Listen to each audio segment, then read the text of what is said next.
Hi,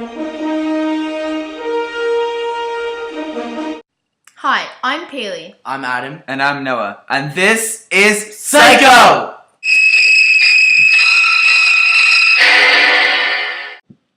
There are three main segments of this movie. When Marion steals the money, when she gets killed in the shower, and when Lila discovers who the mother really is. These three scenes are very shocking, as Hitchcock succeeded in making us jump in our seats with terror in our eyes. We think that Marion taking off with the money was very important because that was the trigger of the conflict. Secondly, Marion was taking a nice peaceful shower when all of a sudden, Norman appears out of nowhere and stabs her. This was important because she was the main character, however, she died near the beginning. Lastly, the most important scene was the end, when we discover that the mother never really existed, and that it was Norman disguised as her all along.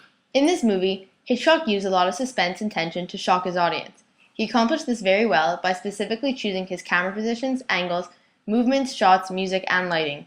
One of the times where this occurs is when Marion comes in contact with the cop because we felt tense as we wondered if she was going to get caught with the $40,000.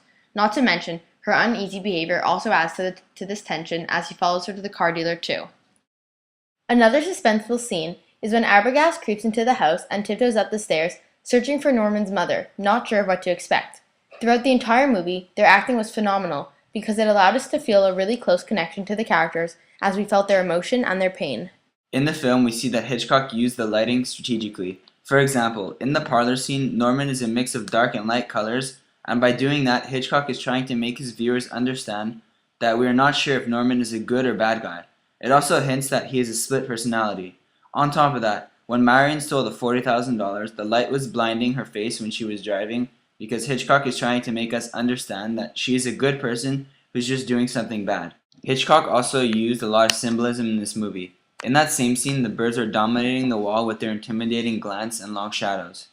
The use of collecting the birds is foreshadowing that Norman isn't normal. He also positioned them facing downwards to look intimidating. We found it unique how he refers to Marion as someone who eats like a bird. We discovered that Marion's last name, Crane, is a type of bird.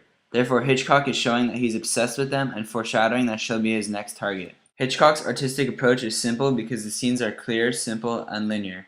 He uses first-person point of view to make the scenes feel more personal and scarier. For example, when Marion was murdered, we saw a black shadow come at us. Hitchcock used many different shots and angles to make this movie as perfect as it can be. Every time he shows the house, he uses a long shot with a low angle to show its entirety, to portray its lankiness and how scary it really is. Also, when Lila was looking up to it, he also used a low angle because she looks up to it as it is frightening. Also, there is a very unique scene when Marion is showering. Hitchcock uses extreme close-ups with a low camera angle to make us feel like we're there with her, to try to imagine her pain. To conclude, we enjoyed this movie very much because it was very interesting and thrilling. We can proudly say that we were hooked to the screen at all times, always anxious of what was to come next. Not to mention, Hitchcock managed to lead us in one direction the entire time, making us believe that the killer was Norman's mother, a sick old woman who stays in the house all day. Then, at the end, when Lila discovers her dead body and Norman comes running into the room, disguised as her, the truth truly comes out. We finally realize that Norman's mother is actually dead, just like the town sheriff had said, and that Norman himself was the real killer. We found it so intriguing that the main character had a case of schizophrenia, because then we were able to piece the story back together.